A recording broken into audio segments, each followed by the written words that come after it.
రాసినటువంటి అన్ని పాటల్లోకి ఈ సినిమాలో మీకు ఎక్కువ రోజులు ఏ పాటకి పట్టింది? బాబు 2 మైకులు నేను బేగం బజార్‌లో కొనుక్కొచ్చా ఇవ్వు. రాజుగారి పెళ్ళిలో పాటకి ఎక్కువ రోజులు పట్టిందండి. ఎందుకు అంటే పెళ్లి హడావిడి ఎక్కువ ఉంటుంది కాబట్టా? ఒక 6 రోజులు పట్టింది. ఎందుకంటే ఆహ్, నవీన్ గారికి, మారి గారికి, తర్వాత చిన్మయి గారికి అందరికీ నచ్చాలి. కాబట్టి కొంచెం ఎక్కువ సమయం తీసుకున్నాను.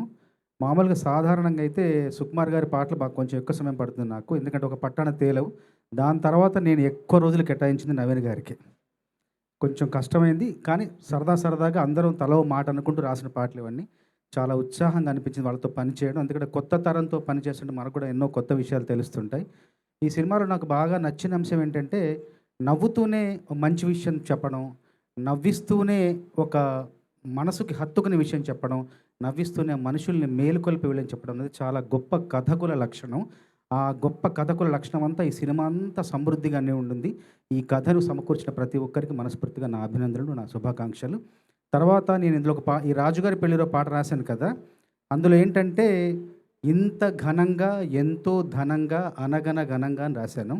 కాబట్టి అందులో రాసినట్టుగానే అంటే వాక్ శుద్ధితో రాస్తే వాక్ సిద్ధిస్తుందంటారు.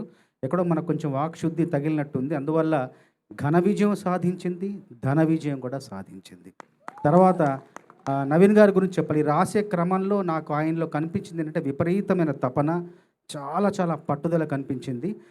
అందువల్ల నేను ప్రతిసారి చెప్తుండేవాడిని, రాస్తున్న ప్రతిసారి చెప్తుండేవాడిని, నవీన్ గారు మీ కృషి, మీ శ్రమ, మీ ఎఫర్ట్ తప్పకుండా ఫలిస్తుందని. నిజంగా ఫలించింది, పూర్ణంగా ఫలించింది, సంపూర్ణంగా ఫలించింది, పరిపూర్ణంగా ఫలించింది. మనస్ఫూర్తిగా ధన్యవాదాలు నవీన్ గారికి, అట్లాగే సినిమా నిర్మాత నాగవంశి గారికి, దర్శకులు మారి గారికి, క్రియేటివ్ దర్శకురాలు చిన్మయి గారికి మనస్ఫూర్తిగా నా ధన్యవాదాలు. అట్లాగే ఎంతో మంచి బాణీలు ఇచ్చిన మిక్కీ జేమ మేయర్ గారికి కూడా ధన్యవాదాలు. అట్లాగే తను నవీన్ గారు చాలా బాగా పాడారు పాట, చాట్ జీపీటీ పాట. తను పాడినప్పుడు చాట్ జీపీటీ ఎవరే ఈ బ్యూటీ ఇంతందంగుందేంటి వరకు బాగుంది, ఎవరైనా పాడతారు.